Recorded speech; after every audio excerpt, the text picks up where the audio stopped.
Meu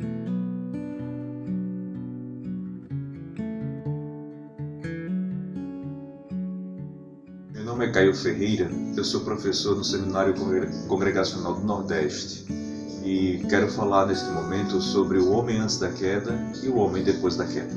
Quando falamos em homem, na verdade nós estamos nos referindo precisamente à humanidade.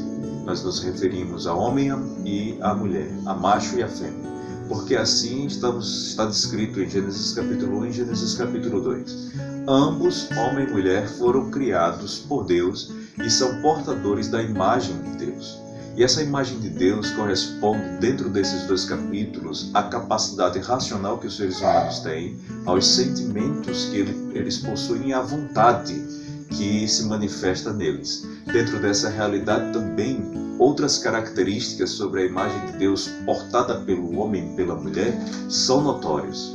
A capacidade de dominar as criaturas inferiores, a capacidade de se relacionar com o seu semelhante. Então, estas características são características que envolvem a portabilidade da imagem de Deus. Dentro dessa realidade, a imagem de Deus também está no homem antes da queda, no sentido de pureza, de justiça, de sabedoria, de santidade. O homem foi criado sem pecado.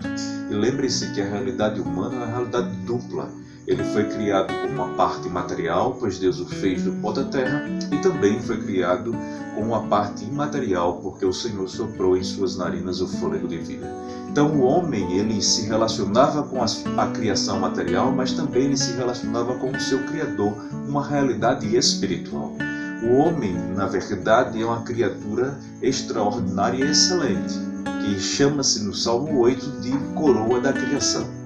Mas algo estranho acontece. Agora nós vemos no capítulo 3 que o caos adentra a história humana e estraga completamente, se faz presente no desenvolvimento, no desenrolar de todos os fatos humanos. Quando o tentador invade o paraíso e seduz a mulher, que também tem o apoio de seu marido para a rebelião contra o Senhor. Adão e Eva, os dois primeiros seres humanos, o primeiro casal, decide se rebelar contra Deus. E Adão demonstra uma tentativa de autodeificação. Ele não quer mais o seu Criador como seu Deus, ele quer ser sim Deus. A criatura que foi recém-tirada do pó quer tornar-se Deus. E diante disso há o fracasso. E agora a natureza humana pecaminosa reside no homem e é passada para toda a sua descendência. Todos os filhos de Adão nascem desta maneira, portadores desta rebelião, completamente separados de Deus. Essa realidade monstruosa se evidencia já no capítulo 3, quando o homem peca contra o Senhor e o Senhor vai ao encontro dele e ele tem medo de Deus, ele se esconde de Deus, ele culpa Deus pelo pecado cometido, ele culpa a esposa pelo pecado cometido. Então, dentro dessa realidade, o homem se tornou completamente opositor a Deus. E nós lembramos a palavra do apóstolo Paulo em Romanos capítulo 3, quando o apóstolo diz que não há quem faça o bem, não há nenhum sequer, não há quem busque a Deus, não há temor de Deus diante de seus olhos. Então esta realidade descreve toda a humanidade, porque Paulo também no mesmo capítulo 3 de Romanos afirma que tanto judeus como gentios estão debaixo do pecado.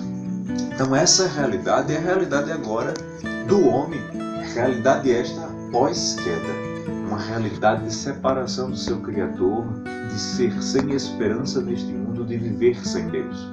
Agora deixe-me dizer que essa situação é uma situação impossível de ser superada pelo próprio ser humano, mas é possível a Deus em salvar o ser humano. Dentro dessa realidade, Deus já apresenta o seu plano, o seu projeto de salvação.